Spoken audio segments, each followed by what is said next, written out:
gutom na ako. Siri, hindi ako ang unang magiging biktima nito. Nang isang dayong namatay sa lamig, nabuksan na ang epi ng pa-deliver para sa inyo. Ako na nga. Kahit sumama pa sa paglipat ang cellphone ko, ayos lang. Pwede pa palang magpa-deliver dito. Hayaan mo na nga siya. Unang tikim pa lang, may pagkabalisa na agad. Mas mabuti pa ito kaysa mamatay na lang sa lamig. Grabe, parang nababaliw na ako sa lamig. Saan ba may pa-deliver sa panahong ito? Ang aking walang saysay na mahal na Reyna. Kumain ka na dapat. Kahit ang kanin ay may amag na. Ibigay mo sa aso.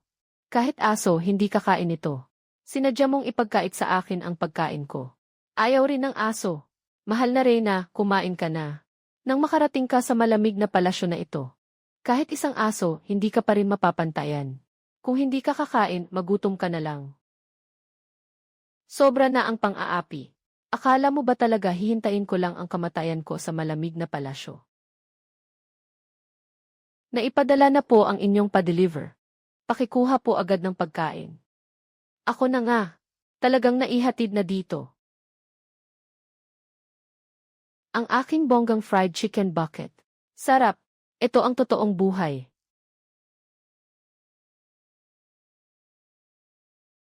Naku. Ano kaya ang amoy na ito? Bakit sobrang bango? 3 taon na ako sa malamig na palasyo. Kahit isang butil ng karne, hindi ko pa nakita. Grabe, ang amoy na ito, napapatay na ang ulirat ko. Mga kapatid, huwag kayong nakadapa lang dyan. Ang pagkikita ay tadhana. Halina at tikman natin. Ang bagay na ito. Paanong ganito kasarap ang bagay na ito? Mabango at maanghang. Parang langit sa bibig. At itong matamis na sabaw. Sa loob pala ay may itim na pildoras na pwedeng nguyain. Malambot na candy. Ang tawag niyan ay perlas na milk tea. Sumama kayo sa akin. Sa susunod, mababawasan na ang mga mantika at sabaw ninyo. Mula ngayon, susundin namin ang utos ninyo. CJ, kay cute ninyong mga bata. Nagtatago lang dito at nagmimeryenda. Mahigpit magpatakbo ang opisina ng mahal na Reyna. Magsabi kayo ng totoo. Itong mga dambuhalang isda at karne. Saan ninyo kinuha? Ang bonggang fried chicken bucket. Yung asong mata mo lang ang nakakita na nagnakaw ang mahal na Reyna. Lumayas ka. Huwag ninyo akong istorbohin habang kumakain. Kapal ng mukha. Dito sa malamig na palasyong ito. Magulo nang ang parang unos. Mga tao. Ang mga halimaw na hindi malinaw ang pinagmulan. Lipulin ninyong lahat. Sandali. Punong kawani. Bakit pa kailangang gumamit ng dahas? Espesyal itong alay sa paggalang sa inyo. Biyaya ng labas na bayan na karne. Kapag naubos mo ang kahong ito, lahat ng nasa malamig na palasyong ito, ikaw na ang bahala. 3. Apoy. May apoy. Nakakagalit talaga. Bibig ko. Lalamunan ko. Bigyan mo ako ng tubig. Tingnan ko lang kung sino ang maglalakas loob. Tandaan mo. Dito sa malamig na palasyo. Ako si Sukinyo ang batas dito. Kung susubukan mo pang manggulo, hindi kita pagpapalampasin, Ginoo. Umalis ka. Patawarin mo ako, Ginang. Hindi na po ako mangangahas. Unang hakbang pa lang, maayos na ang lahat. Pero, kailangan nang mag-isip ng paraan. Magpalusot ng pera mula sa makalumang estilo. Ang laman ng bank card ko.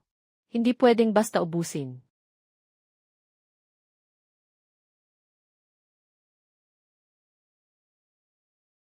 Itong pera sa card. Itong pera. Ang kaunting lugi sa labas ay sapat na. Ang kaunting bentahan sa labas ay sapat na. Pero kung gusto kong magtayo ng modernong supermarket, bumili ng mga estante at malaking dami ng paninda. Talagang kulang na kulang pa. Kailangang magmadali at mag-isip ng paraan. Magkapera ng malaki. Dumating si Noble Consort Liu. Paligiran ninyo ang lugar na ito. Ginang. Siya ang inutil na babaeng ito. Hindi raw niya alam kung saan galing ang lason. Ang bibig ng alipin. ay nilapnos ng ganito. Ang isang itinapong hamak ay nangangahas pang manggulo sa loob ng palasyo. Mga tao, gapusin si Sukingyu. Hukayin ang lupa na may panukat. At hanapin din ang bagay na iyan. Opo. Maaga pang umaga. Sino ang asong hindi nakatali ng maayos? At dito pa talaga nagkakagulo, Ginang Liu. Malapit nang mapahamak, matigas pa rin ang bibig. Dakpin siya. Mailihim na sandata. Bilisan ninyo at protektahan ang kanyang kamahalan. Ano ang meron, ito? Anong amoy iyan? Ang pinakatanyag na dragon salivate perfume ng palasyo. Rose dew. Kung ikukumpara, ay walang-wala. Ginang Liu. Ito ang espesyal na alay mula sa emperador ng Pransya. Espesyal na alay ito. Ang pabangong luha ng diwata. Paano na? Ikaw na iyan. Saan mo kinuha? Hindi ko itinatago. Sa panaginip ko, inutusan ako ng aking guro, na isang tagapagmana ng Zhongnan Mountain. Ang lihim na mapagmana ng Yunmiao Pavilion. Hindi sapat ang rose dew. Maganda nga si Ginang. Pero sobrang patay ang makeup. Masyadong makaluma ang kulay ng labi.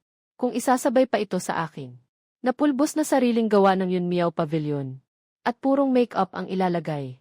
Sisiguraduhin kong mapapatingin ang emperador ngayong gabi. Hanggang gusto nang sumama ang loob sa akin. Totoo ang sinasabi ko. Ang mga ito, lahat ng ito ay akin. Ikaw na ang bahalang magpresyo.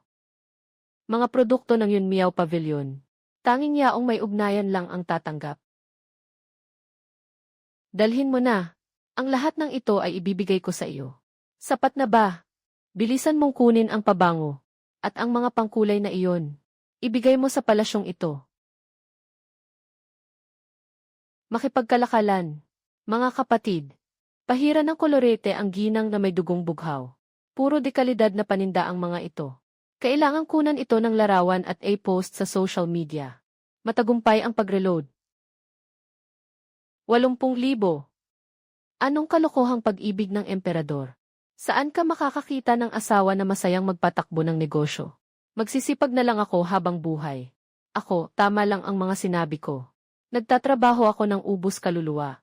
Kaharian ng imperial na supermarket ngayong umaga. Ang imperial na supermarket ng dinastyang Xiao. Nakapagpasya na ako bilang tagapangulo. Ang pondo ng buong harem. Susuyurin ko hanggang sa pinakaugat.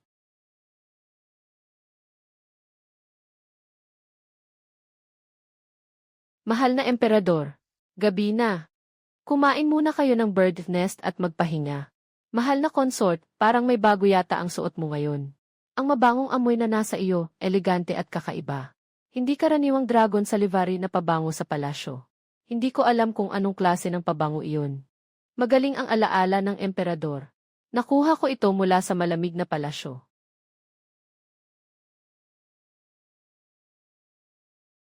Malamig na palasyo. Ano bang meron sa malamig na palasyo? Ano ba ang gusto mong sabihin kanina? Sabihin mo ng totoo. Sabihin mo. Siya ang dating pinabagsak na Sukingyu sa malamig na palasyo. Sukingyu.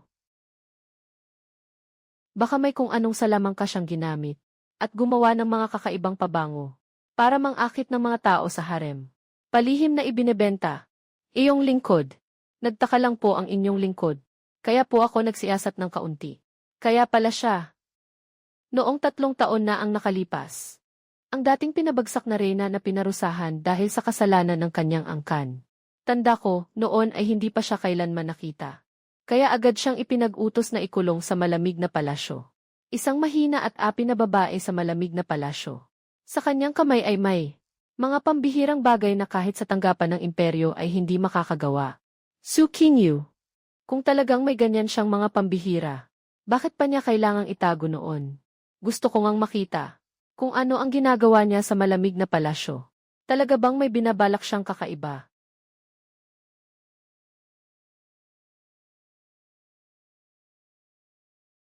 Paano ba nangyari iyon? Bakit may mga pambihirang gamit ang malamig na palasyo? Sa wakas, naisaayos ko na itong sirang malamig na palasyo. Noong nakaraang buhay, halos mapagod ako sa kakayod. Kahit ang paunang puhunan ay kulang na kulang. Sa pagkakataong ito, diretsong nakapasok na ako sa tuktok. Bukas, opisyal nang magbubukas ang supermarket. Lahat ay pumila at magbayad kay Ginang. Sino bang halimaw ka? Pagsapit ng kalagitnaan ng gabi, nakalusot ka pa rito sa malamig na palasyo. Magnanakaw. Dilatin mo ang iyong mga mata at tignan mong mabuti. Paanong magiging magnanakaw ang aking prinsipe? Kalagitnaan na ng gabi. Palihim ka pang dumating.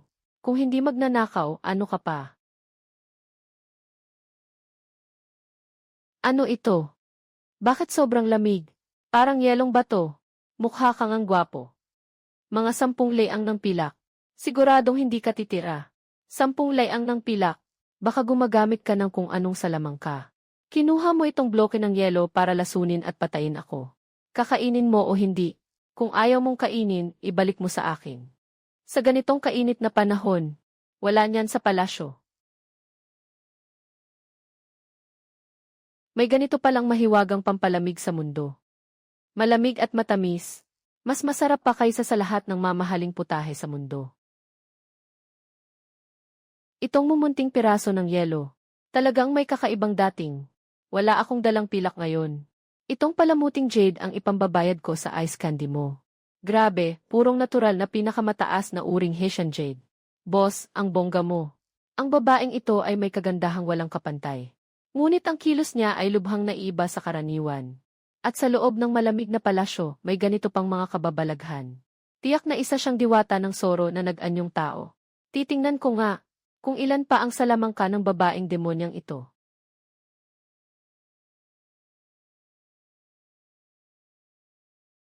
Ang bagay na ito, maanghang, manhid sa dila, sariwa at mabango. Talagang parang tinutunaw ang dila ko. Pero bakit? Habang kumakain ako, lalo ko pang gustong kumain. Probinsya nung walang alam. Ang tawag dito ay self-heating hotpot. Dahan-dahan lang kumain, walang aagaw sa iyo. Self-heating hotpot. Suking you, umamin ka ng tapat. Saan ba talaga nanggaling ang mga bagay na ito? At sino ka ba talaga? CJ. Dahil buong puso at taimtim kang nagtatanong. Ako namang mahal na ginang, ay magkakawang gawa at sasabihin sa iyo. Ang totoo, ang mga ninuno ko, ay minsang sumama sa isang karaban patungong kanlurang lupain. Hindi sinasadyang napadpad sila sa lihim na lupain ng Kunlun. At nakatagpo ng isang ermitanyong dalubhasa. Kaunting kaalaman lang ang ipinasa niya, ganoon lang. Lihim na lupain ng Kunlun. Isang ermitanyong dalubhasa. Kaya pala, kung hindi ito ang matagal nang nawalang lihim na sining ng kanlurang lupain, paano makagagawa ng napakaraming kagamitang lampas sa imahinasyon? Mahal na hari, maawa po kayo sa amin. Hinalughog na po ng inyong mga lingkod ang lahat ng sinaunang aklat. Ginamit na rin po namin ang lahat ng pampalasa sa palasyo. Talagang hindi po namin magayang muli ang sangkap ng pagkaing tinatawag na hotpot. Kahit katiting na lasa nito, hindi po namin makuha. Tama na. Puro kayo walang silbi. Umalis na kayo. Salamat sa awa ng mahal na hari.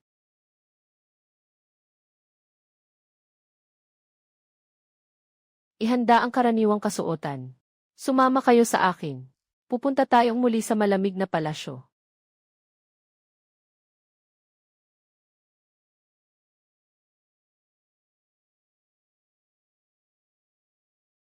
Ayos, pritong manok na pampasabog.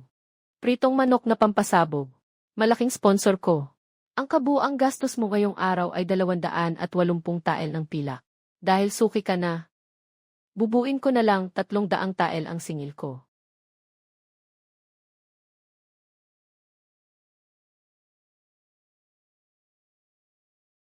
Kunin mo. Hindi na kailangang magsukli. Magkapatid sa tagay, astig na astig. Ang talo, iinom. Ha ha ha. Bakit napakanipis at gaan ang bagay na ito? Ngunit napakalutong din. Paraan ng paggawa iyan. Kahit ipaliwanag ko, hindi mo rin maintindihan. Wow! Ano naman itong bagay na ito? Hindi kailangan ng pulbo sa sugat, pero napapahinto nito ang dugo kapag idinikit. Ang tawag dito ay Band-Aid at Povidone iodine. Ito ang pamana naming gamot mula sa Yunmiao Pavilion. Malayong mas mahusay ito kaysa sa mga mapapait ninyong sabaw na gamot na nakakamatay sa pait. Iba-ibang mahihirap na kaso at malalabong karamdaman. Nasa akin ang gamot. Lahat ay kayang gumaling ng madali. Ikaw na halimaw. Ang dami mo na namang sinasabi. Mabigat ang lagay ng emperador. May kagyat na ulat mula sa Shukanggong. Biglang nagkasakit ang inang Reyna. Mahina na ang hininga. Mga manggagamot ng palasyo. Wala na silang magawang paraan. Mahal na hari. Lalong lumala ang sipon ng inang Reyna. Hindi bumababa ang lagnat. Mainit na mainit ang katawan. Nanghihina na ang mga laman loob. Talagang wala kaming magawa, kamahalan. Pakiingatan po ang dragon na katawan. Mabigat ang sitwasyon. Sandali. Su Qingyu.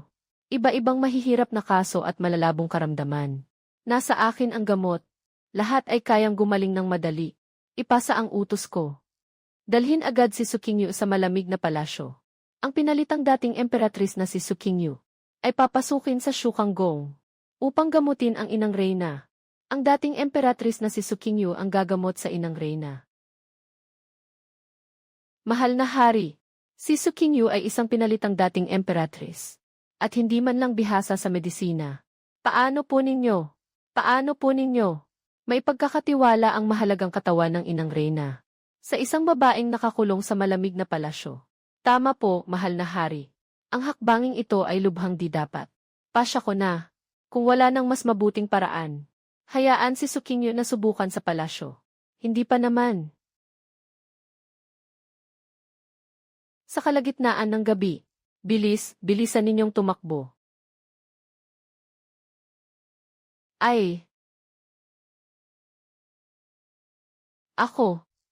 Ang gwapong ito pala, ay si Emperador Xiao Jingyan ang dakilang dinastyang Xiao. CJ! Kaya pala ikaw ang dating walang hiyang asawa ko. Ikaw na malaking manloloko. Naglakas loob kang dungisan ang banal na katauhan ng emperatrice na may sala. Iyan ay kasalanang laban sa pinuno. At dapat patawan ng parusa ang siyam na salinlahi. Mamaya na natin pag-usapan iyan. Su Qingyu, bilisan mo at tingnan mo ang ina. Mataas ang lagnat at hindi bumababa. Mga manggagamot, talagang wala na kaming magawa. Anong sakit ba iyan? Hindi ba ito karaniwang trangkaso na may lagnat? Pangkukulam. Kamahalan, tingnan po ninyo. Babalakin niya pong saktan ang inang Reyna. Mahal na hari, pag-isipang mabuti. Huwag ninyong basta paniwalaan ang halimaw na ito. Lahat kayo, manahimik. Napagpasyahan ko na. Kung magtagumpay siya, ligtas ang inang Reyna. Iyon ang malaking swerte. Kung mabigo siya, hindi na ako magdadalawang isip na parusahan siya. Nagmamalaki pa ang matandang iyon matapos akong hilahin dito. Nagpapanggap pang emperador. Akala mo kung sinong matuwid. Tungkol sa bagay na ito, magkasama pa tayong may gagawin, Xiao Jingyan. Sige na nga. Unang lunas ang pinakamahalaga.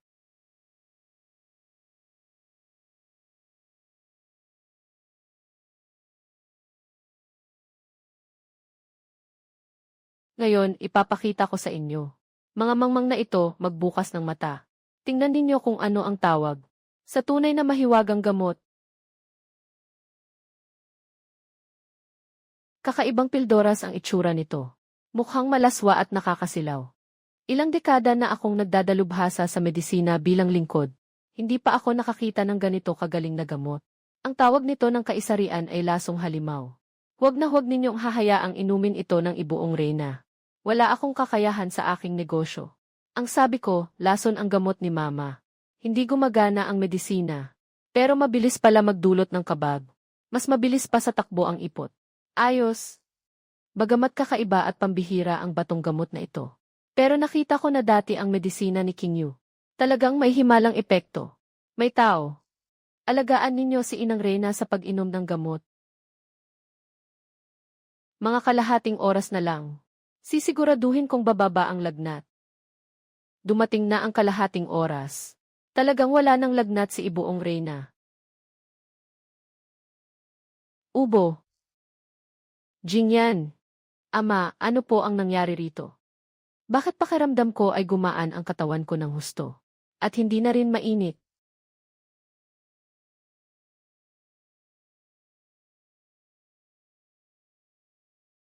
Ah, impossible. Pantay at matatag ang pulso. Bigla ngang nawala ang lahat ng sintomas. Sadyang pinagpala si Ibuong Reyna ng Langit. Ang medisina ng inyo pong mahal, talagang parang gawa ng Diyos. Kahit ang mga bantog na manggagamot ay walang magawa sa ganitong karamdaman. Pero gumaling itong lahat sa inyo. Ikaw, hindi ba ikaw yung itinaboy na dating imperatrice ng malamig na palasyo, Su Qingyu? Anong kalokohan yan? Talagang may lakas ng loob ka. Lumabas ka pa mula sa malamig na palasyo at pumunta rito ng palihim. Ibuong Reyna, nagkakamali po kayo ng akala. Ngayong gabi, talagang malaki ang nawala sa inyo, mahal na Reyna. Ilabas ang lihim na gamot na ipinasa pa ng mga ninuno. Para lang gumaling ang sakit ninyo. Anak, ito ay ang pagtatago at pang-aapi sa iyo ng hari. Hindi ka pa ba marunong magbilang ng sama ng loob? At nag-aalala para sa kaligtasan ni Ibuong Reyna? Ah!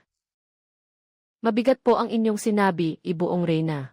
Pero kung nagising na po kayo, Ibuong Reyna, may iba pa akong maraming pampalusog na bagay rito. Pinakaangkop po ito sa pag-aalaga sa katawan matapos magkasakit. Tingnan ninyo ito, tinatawag na foot patch.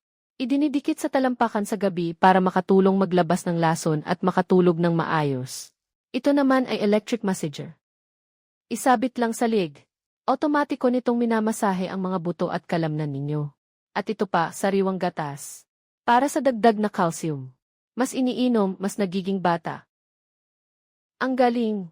Ang bagay na ito, pag minasahe mo, giginhawa ang buong katawan ni Ibuong Reyna. At ang gatas, napakabangong at napakasarap. Noon, talagang nagkalat ang gulo at kalituhan. At ang napakagandang dalagang ito ay ikinulong pa sa malamig na palasyo. Mula ngayon, sinumang mga has muling apihin si King Yu. Hinding-hindi sila patatawarin ni Ama. Ang itinuro sa iyo ng Inang Reyna ay, aamin ako ng mali. Aamin din ako ng mali. May taga-suporta si Ibuong Reyna. Sino pa ang katatakutan ng Reyna sa harem na ito? Panahon na para buong ningning na ipakita ang tunay na lakas. Opisyal lang nagsisimula ang negosyo ko sa pagpapayaman. Enye.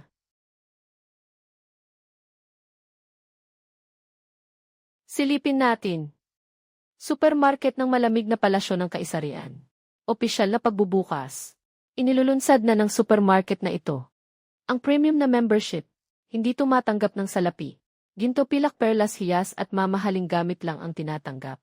Bukas na ang tindahan, dali puntahan ninyong tingnan. Mga ate at kuya, mag-unahan na kayo. Kapag nahuli ka, ubus na. Ay, ang saya. Pahingi nga ng isang timba ng pritong manok. Yung tubig na nagpapabula. Gusto ko, gusto ko, gusto ko. Ako na muna ang susunod. Gusto ko nun. Ipapasok sa account. Hindi, wag magsiksikan. Bawat isa ay may bahagi. Magpa-load ka ng 2 layang na ginto ngayon. May libreng isang boteng malamig na cola.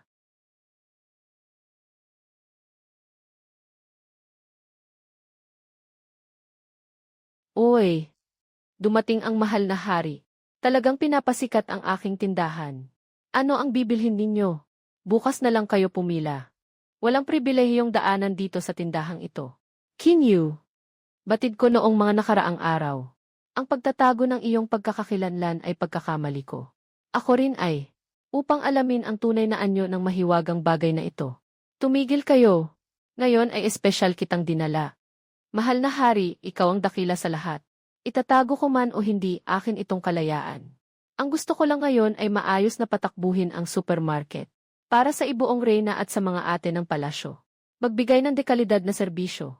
King Yu, maaari akong maglabas ng kautusan. Ibalik ang iyong katayuan bilang emperatrice. At ibalik ka bilang pinuno ng 6 na palasyo. Na maihawak ng tatak ng Phoenix. Aking ina sa buong kaharian. Lumabas ka at maging emperatrice. Wala namang ganon sa malamig na palasyo. Para akong chairman ng supermarket na ang saya-saya. Hindi ako sasama. Sa harem na ito, lahat ng makakita sa akin ay puro yuko at pagsang-ayon.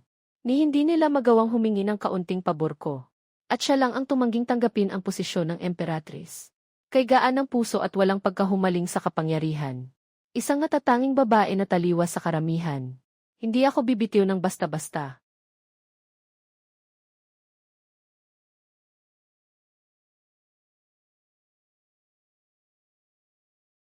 Uy, dumating ang mahal na hari. Talagang pinapasikat ang aking tindahan. Ano ang bibilhin ninyo? Bukas na lang kayo pumila. Walang pribilehiyong daanan dito sa tindahang ito. Kinyu, batid ko noong mga nakaraang araw. Ang pagtatago ng iyong pagkakakilanlan ay pagkakamali ko. Ako rin ay, upang alamin ang tunay na anyo ng mahiwagang bagay na ito. Ngayon ay espesyal kitang dinala. Mahal na hari, ikaw ang dakila sa lahat. Itatago ko man o hindi, akin itong kalayaan. Ang gusto ko lang ngayon ay maayos na patakbuhin ang supermarket. Para sa ibuong reyna at sa mga ate ng palasyo. Magbigay ng dekalidad na serbisyo. Kinyu, maaari akong maglabas ng kautusan. Ibalik ang iyong katayuan bilang emperatrice. At ibalik ka bilang pinuno ng 6 na palasyo. Na maihawak ng tatak ng phoenix. Aking ina sa buong kaharian. Lumabas ka at maging emperatrice. Wala namang ganon sa malamig na palasyo. Para akong chairman ng supermarket na ang saya-saya. Hindi ako sasama. Sa harem na ito, lahat ng makakita sa akin ay puro yuko at pagsang-ayon. Ni hindi nila magawang humingi ng kaunting pabor ko. At siya lang ang tumangging tanggapin ang posisyon ng emperatrice. Kay gaan ng puso at walang pagkahumaling sa kapangyarihan. Isang kakaibang babaeng hindi katulad ng iba. Hindi ako kailanman bibitaw.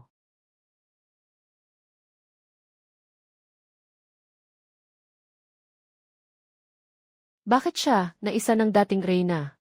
Ang isang napapatalsik sa malamig na palasyo ay may ganito pang kakinangan. Sisiguraduhin kong wasak ang dangal at pangalan mo. Isang lugar na walang libingang mapupuntahan. Maaari kang mapanatag, mahal na konsorte.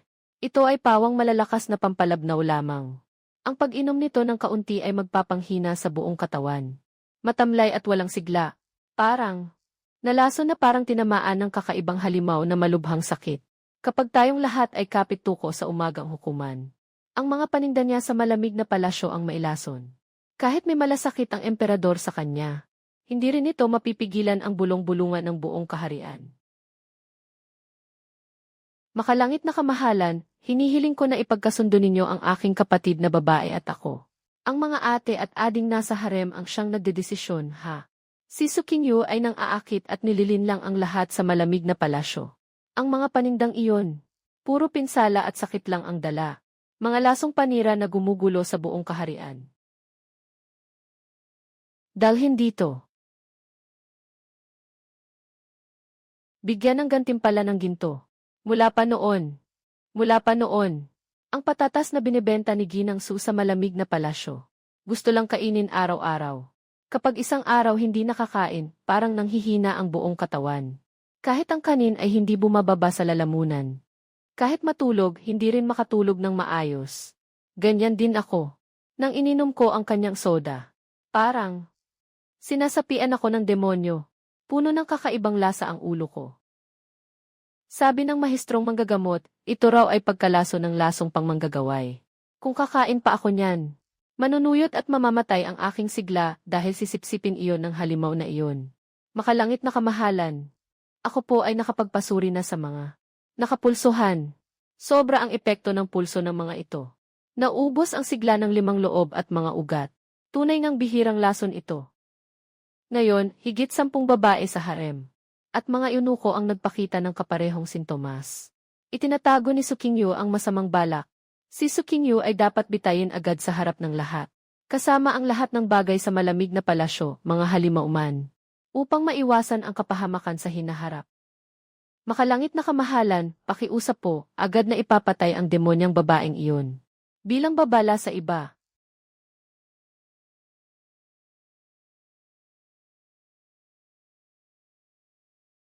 Ipatawag si Sukinyu sa bulwagan.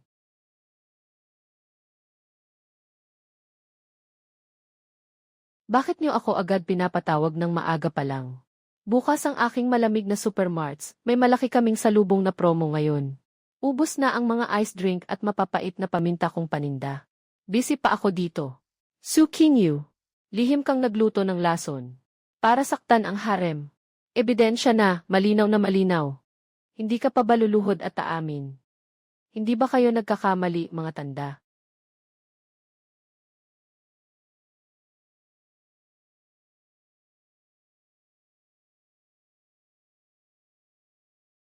Nakikita niyo ba? Ang mga panindang ito ay araw-araw kong kinakain. Paano niyo nasabing ako ang nalason at namatay? Sa halip, ang 4 na dalagang ito na nakaluhod sa sahig. Araw-araw akong nakaupo lang sa tanggapan ng salapi. Paano ko sila kailanman nakita? Takot lang silang madiskubre ko. Napalihim pala silang nagpabili sa iba. Su Qingyu. Nasuri na ng mahistrong manggagamot ng personal. Nasa loob ng panindang iyon ang lason mo, halimaw. Pahayag ng mahistrong manggagamot. Noong nakaraang pagkakataon, kahit karaniwang sipon at trangkaso, ay hindi niya malunasan ng malinaw. Ang mga pangkaraniwang manggagamot na iyon sa palasyo medikal. Paniwalaan ko ba ang sinasabi nila? Kung sasabihin ninyong may lason ang mga paninda ko, edi may paraan tayo riyan. Maghanap kayo ng hayop na susubukan nito. Para malinaw na ang lahat. Sige na, kunin ninyo ang alagang pusa ng ibuong reyna at dalhin dito.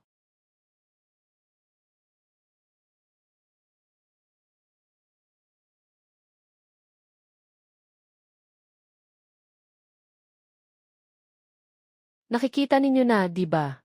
Kumain na ang pusa pero masigla pa rin. Napakahiwaga ng laso na ito. Baka naman sa tao lang ito tumatalab. Sige, matanda. Dahil hindi ka pa rin naniniwala. Ipapakita ko sa iyo ang totoong galing ko ngayong araw. Ipapakita ko sa iyo ang totoong galing ko ngayong araw. Ipapakita ko sa iyo ang totoong galing ko ngayong araw. May mas matindi pa akong ipapakita. Ang ebidensya na saan. Kung hindi mo maipakita, konsorte, umamin ka na agad at tanggapin ang parusa. Para hindi na magalit ang mahal na hari. Lalong lalala ang kasalanan mo. Bakit ba nagmamadali ka? Darating na ang order ko. Kuya delivery boy. Siguro nandyan na iyan. Dapat may kahon sa may bintana ng malamig na palasyo. Pakidalhin dito. Masusunod.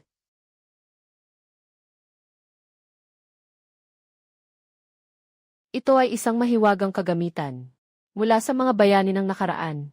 Ilapat ang iyong palad sa ibabaw nito. Kung may masama kang balak, at puro kasinungalingan ang bibig mo, tatamaan ka ng kidlat bilang parusa. Ngunit kung totoo ang lahat, mananatili kang ligtas. Kayong 4, hindi ba't paninindigan ninyo na kumain kayo ng produkto ko at nalason kayo? Sa harap ng mahal na hari at ng lahat ng mga opisyal, subukan ninyo ngayon. Ano ang kinatatakutan ninyong mga alipin? Nagpapanggap lang siya para takutin kayo. Bilisan ninyo at patunayan ang sinasabi ninyo. Ngayong araw dito sa bulwagan. Sinabi ninyong nalason kayo sa chips ng supermarket ko. Kaya kayo nagkakaganyan. Totoo ba iyon? Totoo po. Nagsisinungaling. Ah.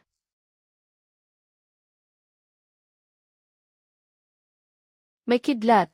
Patawarin ninyo ako. Mahal na hari, patawarin niyo ako. Aaminin ko na ang lahat. Hindi lason ang pagkain ni Su Qingyu. Si Consorte Liu ang nag-utos sa akin. Nagawin ang lahat ng ito. Binigyan niya ako ng 5 pilak. Para magpanggap na. Nalason at nagkakagulo. Su Qingyu. Halika rito. Susunod na kayo. Ayaw ko na pong sumubok. Aaminin ko na rin. Si Consorte Liu po. Siya ang nag-utos sa amin.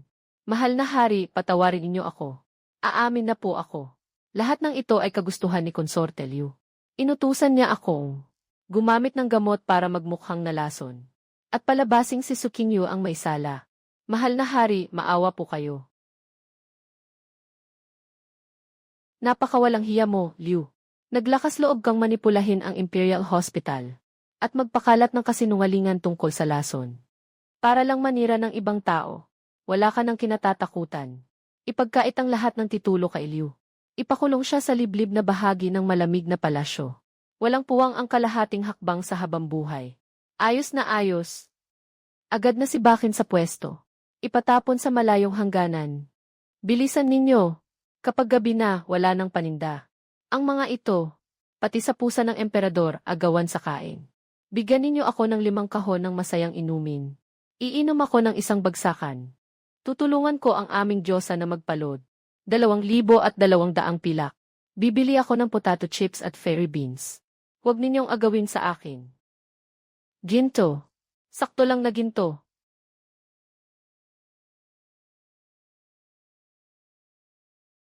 Ngayon, sali sa malamig na palasyo. Lahat ng mamahaling merienda, diskwento ng 9%. Kapag umabot sa 500 pilak, may libreng bubble machine. Mas malaki ang load, mas maraming libre. Ha ha ha ha ha ha.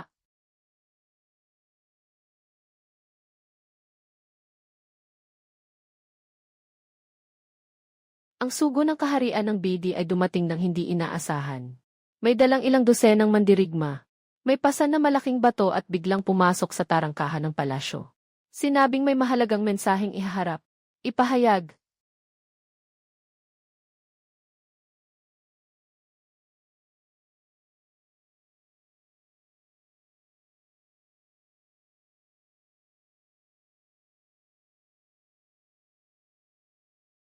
Dakilang Emperador Xiao. Kamahalan ng Dinastyang Xiao. Dakilang Emperador Xiao. Ito ang banal na bato na nakuha ng aking ninuno sa tuktok ng bundok ng mga banal.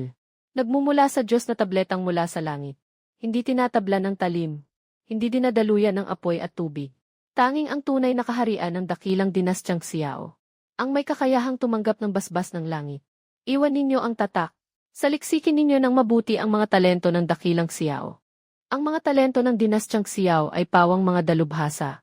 Saliksikin ninyo ng mabuti ang mga talento ng dakilang Xiao. Kaya ako na parito ay upang humingi ng payo. Kung walang sinumang makakagawa nito, ibig sabihin, ubos na ang swerte. Hinihiling ko sa inyong kamahalan na ibigay ang 3 lalawigan. Ibigay ninyo ang 3 lalawigan.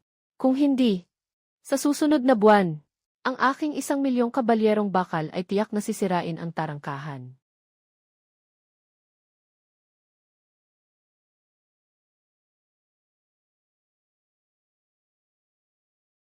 Ako na.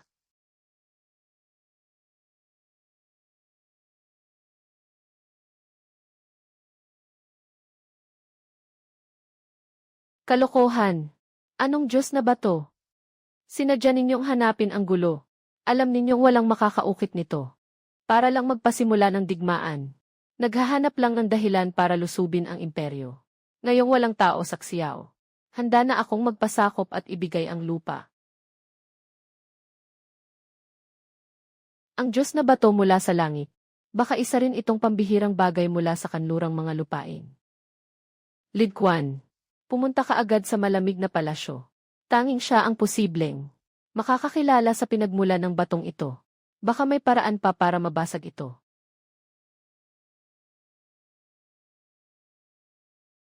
Lumipas na ang kalahating insenso. Mukhang talagang wala nga ang mga tao sa Xiao. Ubos na ang kanilang kapalaran.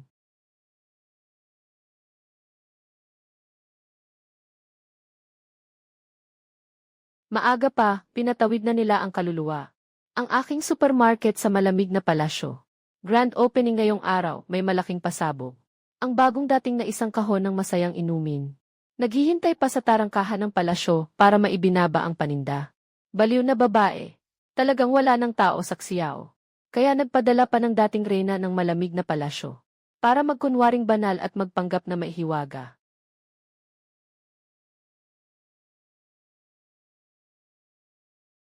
Ito lang.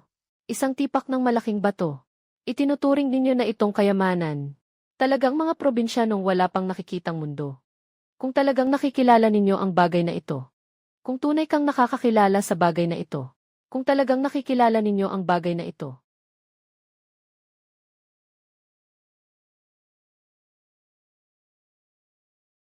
Dilatin ninyo ang mga mata ninyo at tingnan ng maigi. Ituturo ko sa inyo ngayon kung paano maging tao. Bagamat tiyak,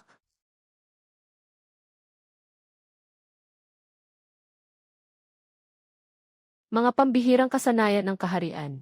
Patawarin mo po ako, mahal na hari. Ang BD ay nais maglingkod bilang sakop habang buhay. Taon-taon maghahandog ng tributo. Hindi kailanman lalabag sa hangganan. Hinihiling ko po, mahal na hari. Huwag na huwag ninyo akong liparin ng kidlat, ha? Ha ha ha.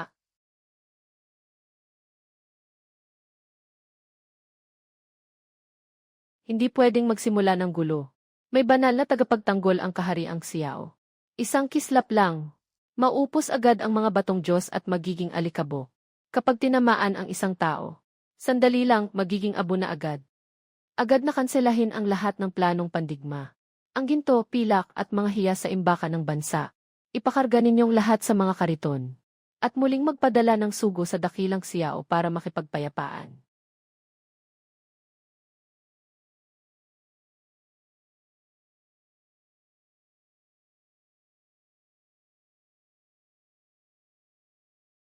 Nais ng aming kaharian na maglingkod habang buhay. Hinihiling po namin na patawarin kami ng mahal na hari. Sa bawat taon. Ha ha ha ha ha.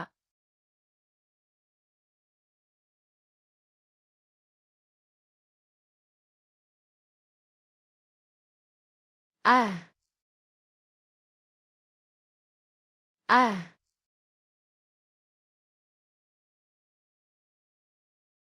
Mahal na hari. Matinding tagtuyot sa maraming lugar. Walang aning butil. Ubus na ang bigas sa imbakan ng bansa. Nag-aalsa na ang masa sa malawakang saklaw.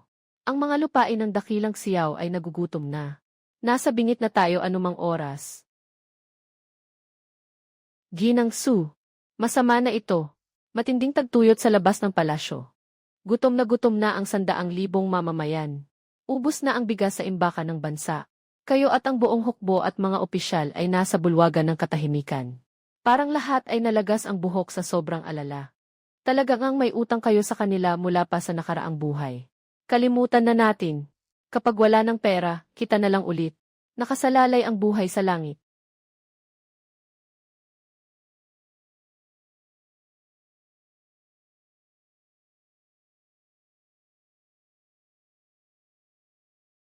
Huwag kang ang umiyak, Xiao Jingyan, ang haba ng mukha mo. Mga bantay ng hukbo. Lahat pumunta sa palasyo para maglipat ng bigas. Lahat pumunta sa malamig na palasyo para maglipat ng bigas. Unahin munang sagipin ang kagyat na panganib ni kanyang kamahalan. Pagkatapos ay gumamit ng mga piling binhi na mataas ang ani. Sa susunod na taon, siguradong masagana ang anihan. Ang mamamayan ng Xiao. Hindi ako mamamatay. Hindi rin sila magugutom hanggang mamatay. Narinig ba ninyo iyon? May bigas si Su Qingyu. May bigas si Qingyu. Impossible. Talagang imposible. Ubus na ang lahat ng imbakan ng bigas sa buong kaharian. Halika. Tingnan natin.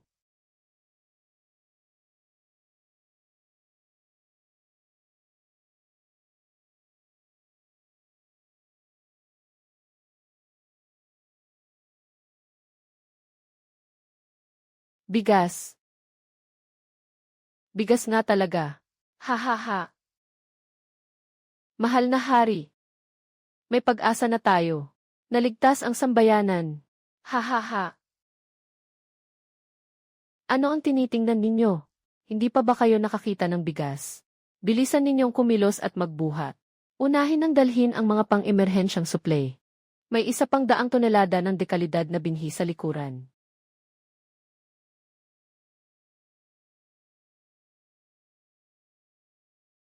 Ang napabayaan at kinasuklaman na si Su Qingyu. Patalunin ang kalabang bansa at wakasan ang sakuna. Panghabang buhay na gawad ng walang hanggang tagumpay. Sa araw na ito, ako, sa harap ng buong hukuman at ng lahat ng opisyal, ay formal na ibinabalik si Su Qingyu bilang emperatris. At muli siyang itinatalaga upang pamunuan ang 6 na palasyo. Tinutulan ko. Qingyu, ito mismo ang karangalang para sa iyo. Para sa akin, ang titulo ng emperatris. Wala nang iba kundi isang magandang kulungan. Dahil may kakayahan ako na ito, gusto kong subukang gumawa ng mas makabuluhang mga bagay. At tuluyang baguhin ang buhay ng mga karaniwang tao ngayon. Sa loob ng 3 taon, gusto kong wala nang nagugutom sa dinastyang Xiao. At para lahat ng babae ay makapaghanap buhay para sa sarili. At para hindi na rin minamaliit ng mga karaniwang tao ang may sakit. Ay, ako na nga. Nakikipagkulitan lang ako sa inyo dito. Ang kulitan na ito. Kailangan ko nang bumalik agad sa malamig na palasyo. Kailangan ko nang bumalik sa malamig na palasyo. Ngayon, tapos na ang bentahan ng shaved ice. Si mahal na konsorte li pa rin. Ang naghihintay ng matcha sweet buns ko. Talagang pasaway ka. Saling sa tamang punto ang batang ito. Pero, ganyan ka kaya lalo kang kaakit-akit.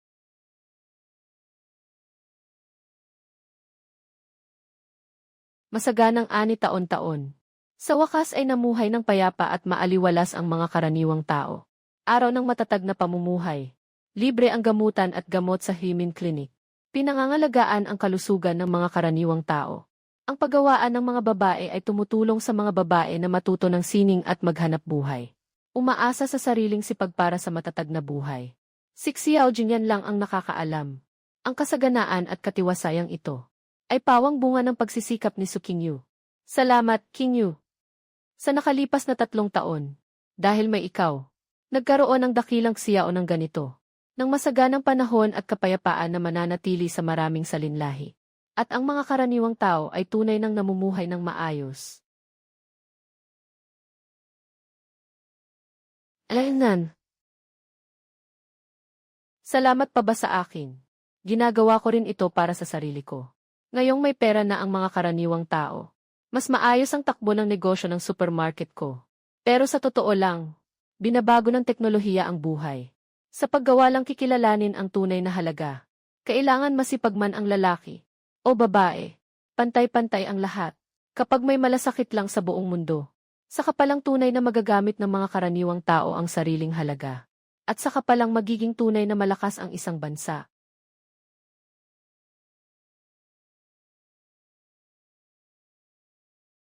Anong tinitingin-tingin mo? Hindi mo pa ba nakita ang pagpupulong ng mga manggagawa sa kumpanya?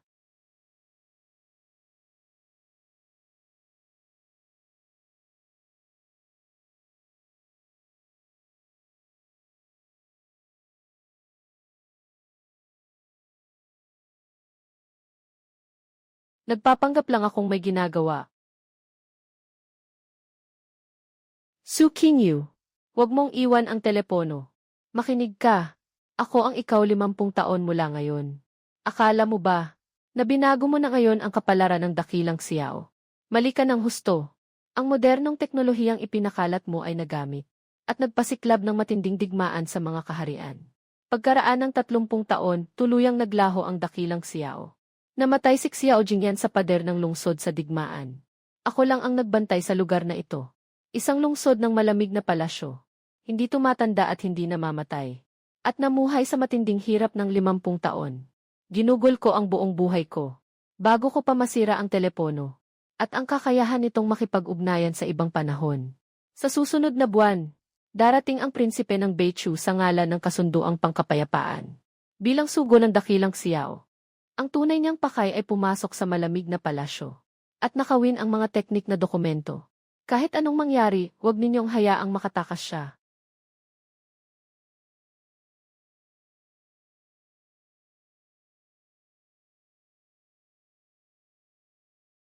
Mukhang hindi pa tayo pwedeng magpahinga, Qingyu. May mas matindi pa tayong laban na haharapin.